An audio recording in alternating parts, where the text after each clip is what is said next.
আপনি একটা জিনিস দেখেন, পুলিশ করলো কি আবার, পুলিশ কিভাবে তাদের নিজেদের বদনাম কামায়, সরকারকে কিভাবে 12টা বাজায় পুলিশ, আমি আপনাদেরকে দেখাই দিয়েছেন। যতটুকু জানছি যে সিটি কর্পোরেশন এই মাঠ বরাদ্দ নিয়েই আপনারা জানেন যে স্থানীয় লোকজন আন্দোলন করছিলেন, এই জন্য একজন মা এবং তার ছেলেকে পুলিশ ধরে নিয়ে যায়।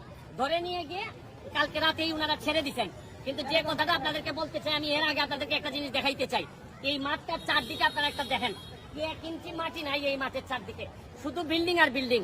দেখেন, আপনি একটু ঘুরে ঘুরে দেখেন, এই যে বড় বড় বিল্ডিং এগুলো থেকে সব হচ্ছে এই মাঠের চারদিকে। এই মাঠটা ছাড়া এই এলাকার মানুষের আর বেঁচে থাকার খালি জায়গা বলতে আর কিচ্ছু নাই। আমি প্রথমেই পুলিশরে এই যে জনগণের মুখোমুখি করার জন্য আমি মনে করতেছি এই জায়গাটা প্রথমে যারা পুলিশে বরাদ্দ দিচ্ছেন তাদেরকে দায়ী করতেছি যে কোন বিবেচনায় আপনারা পুলিশে এই জিনিসটা বরাদ্দ দিতে পারেন। এটা আমার প্রথম প্রশ্ন।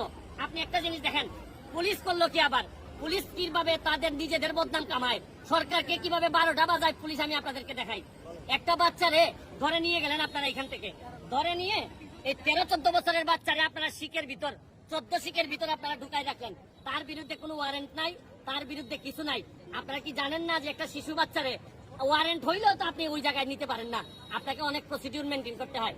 আপনারা কোনো আইন মানবেন না, কিচ্ছু মানবেন না। এতেই আপনাদের শুনেন, আমি মাননীয় স্বরাষ্ট্রমন্ত্রীর কাছে অনুরোধ করব।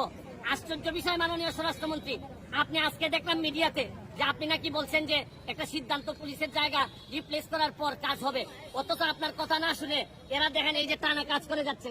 এই যে দেখেন, এই যে দেখেন, এরা এই যে কাজ করে যাচ্ছে। মানে হচ্ছে গিয়ে একদিকে আপনি কথা বলতেছেন কাজ একটা আলোচনা করে সিদ্ধান্ত হবে, অথচ এরা যে যার মতো করে কাজ করে যাচ্ছে।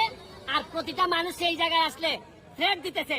আমার কথা হচ্ছে, পুলিশ তো এখানে মজার বিষয় থেকে এই পুলিশের সন্তান নাই এই জায়গায় থাকবে, এই মাঠে এখানে খেলবে, কিন্তু পুলিশ তো এত মুখামুখি হওয়ার কথা না। আমি আপনাদেরকে দেখাই কারা কারা এই জায়গায় আপনাদের আন্দোলনে সামিল হয়েছে। দেখেন।